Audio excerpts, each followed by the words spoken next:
Augsti godājamais Salaspils novada domas priekšsēdētāja kungs, ekscelences, dāmas un kungi. Šodien Latvijā, kā arī citās Eiropas un pasaules valstīs, mēs pieminām tos, kas gāja bojā Otrā pasaules kara laikā. 8. maijs uz mūsdienu ir kļuvis par nacismu sagrāvs un Otrā pasaules kara upuru piemiņas dienu.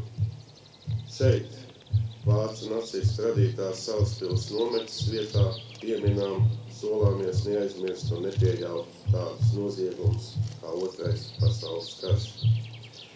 Tas sagrāva, tas iznīcināja un tas bendēja. Valstis un tautas tika pazemotas, tautas tika slepkavotas un pat noslaucītas no zemes virsmas. Arī Salaspils ir šīs traģiskās pagātnes nozieguma atgādinājums un pamudinājums to neaizmirst un nepieļaut.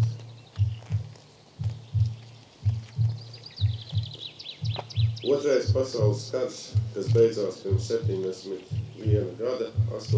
maijā, diemžēl Latvijā un vēl vairākās Eiropas valstīs nenes nec brīvību, nec arī mieru. Sekoja vēl gari nebrīvus gadi.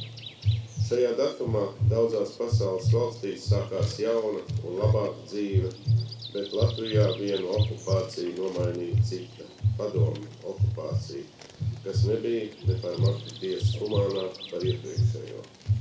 Jaunie varmāks brutāli apsprieda jebkuru brīvības izpausmi.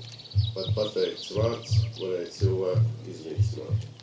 Latvijas tauta atjaunoja savu valsti un savu brīvību, atbrīvojoties no svešu varu kundzības 20. gadsimta 90.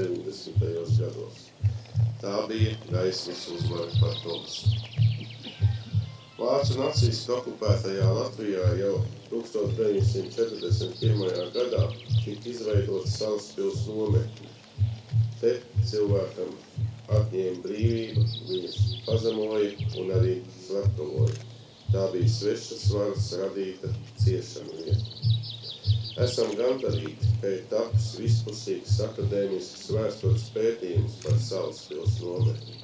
Uz faktiem balstīts, nepolitizēts pētījums jau triediet noziedzīgā padomu režīma radītos mītus, izdomājumus un melus. Nav nekādu šaubu, ka Salaspils nometne bija ciešana vieta. Te tika iznīcināti vairāk tūkstoši nevainīgi cilvēki, gan ebreji, gan latvieši, gan krievi, gan poļi, gan nometnē turētie baltkrievu bērni un daudz citi. Salaspils nometnes gūstekņi bija arī Latvijas Nacionālās pretošanās kustības dalībnieki. Nometnē bija ieslodzīts arī Latvijas centrālās padomes loceklis Konstantīns Čakste. Nometnē par disciplīnas pārkāpumiem bija ieslodzīti arī latviešu leģionāri, kā arī citi, kas pretojās vācu okupācijas tālaika varai, kā ārsts un literāts Miervaldes Virze. Šo memoriālu Salaspils nometnes upuru piemiņai atklāja 1967. gadā. Paldies Salaspils pašvaldībai, ka šo ansambli ir uzturējusi un turpina aprūpēt. Tas nav viegls darbs, bet Latvijai ļoti nepieciešams. Mums precīzi un maksimāli objektīvi ir jāizstāsta vēsturiskā patiesība. Patiesība ir visspēcīgākais ierocis. Eiropā un pasaulē arī šodien ir saspringti gaisoti. Dažādos konfliktos un terroraktos mirst nevainīgi cilvēki. Te varam minēt traģiskos notikumus tuvajos austrumos, ilgstošo karu Sīrijā, terroraktus Eiropas galvaspilsētās. Arī notiekošais Ukrainas austrumos parāda, ka agresori neko nav sapratuši un neko no vēstures nav mācījušies.